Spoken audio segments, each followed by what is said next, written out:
was a dramatic third round of the FIM MX2 MX1 Motocross World Championship at Fermo in Italy. The first race, though, was pretty uneventful for the likes of Jeffrey Herlings, who led each and every one of the 20-lap races. Get to the lead early on, edging out his teammate Jeremy Van Horbeek and Michael Lead. But Michael Lead, though, he was the star of the show. He came from way down the order on the first lap to, well, down in 15th, to eventually come home in third position. Gerald Roulanceau, he crashed out spectacularly in the closing stages, whilst in 6th, himself having to come through the field, and he would not rejoin the race. And Tommy Searle, his teammate, also went out. A bike problem with a crash collision sustained on the first lap meant that he wouldn't finish the race, meaning Jeffrey Herlings was unchallenged and took the race win in moto number 1. Van Horbeek was 2nd, Lead was 3rd.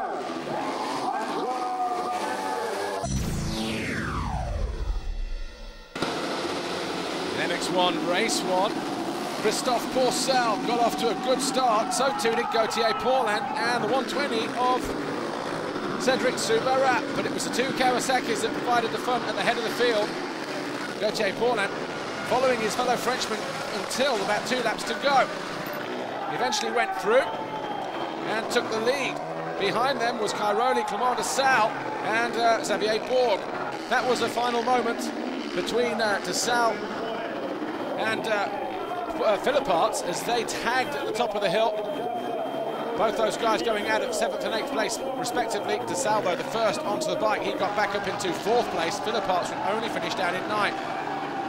Pourcel stalled the bike, picked himself up and got going, and we thought that at that point Paulin had won the race. He too then ran wide with 3 corners to go. He could not then re-challenge, and it was Pourcel who took the win. Paulin was 2nd, Cairoli was 3rd. MX2 race 2, and Tommy Searle on the Kawasaki got squeezed going into the first turn, and watch this, he went down hard, took a load of guys down with him.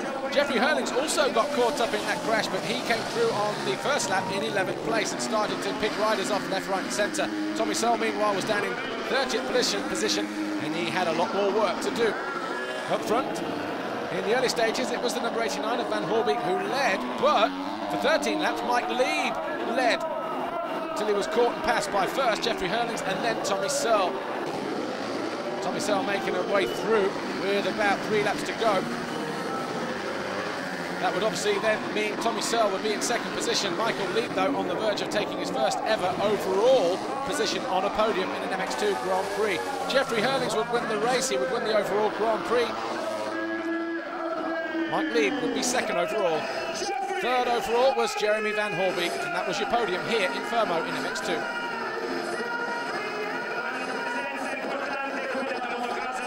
And Jeffrey Herlings still leads the championship. It's 3 red plates out of 3 so far. I feel really good, you know, in the beginning I couldn't really push it all. I didn't have a front brake and like 5 to 10 spokes per hour, so you just had to cruise around. But then I see Tommy coming and I was like, yeah, I gotta push it, because definitely he want to clean me out. So I was like, oh, let's step it up a little bit and race more like race pace, and yeah, then I still made it happen. You know, it was not easy, you know, it was pretty dangerous, all the spokes out, no front brake, but you know, I made it happen, so it's 2-1 now.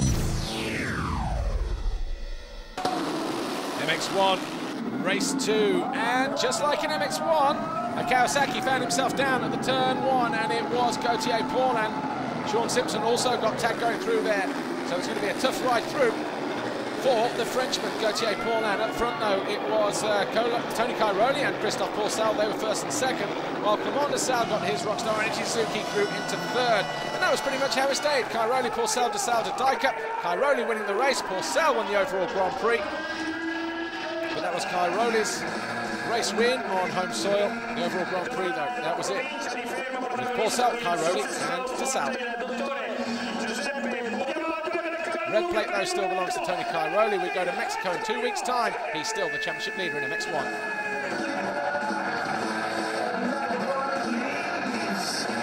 Yeah, it's good.